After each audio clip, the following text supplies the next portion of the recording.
Magandang umaga muli mga idol.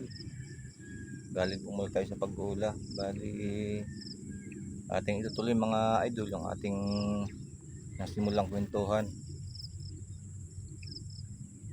So ngayon mga lods, tumuloy tayo din sa ating naging mindset. Yan. Tulad nga ng sabi ko mga idol, simula tayo sa isa, si Bait. At yun po mga idol ay nasundan ni Taray.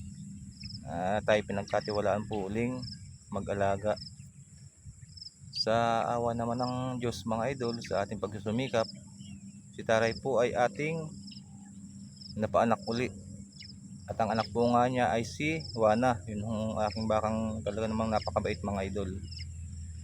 Ayan. Kaya naman po tayo ganito, tuloy sa pagsisikap. E tayo po mga idol ay may mga anak na magsisilaki. Malay po natin sila ay mag-aral hanggang sa kolehiyo. Hindi naman po natin alam kung ang kukunin lang kurso ay yung tama lang sa ating budget o yung kurso na mas maganda na tingin nila ay para sa kanila mga idol, pero may kalakihan.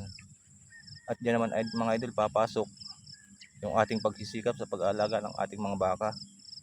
Kung sakali man mga idol na tayo kapusin sa budget na hawak natin, ay mayroon tayong baka na pwede nating maibenta kung sakali man mga lodi. So mga idol, ayan, sana po huwag kayong magsawang manood ng aking mga video.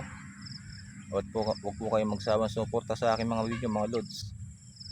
Hanggang sa muli po mga idol, medyo mahaba ng ating video. Salamat mga lods sa panood ng aking video.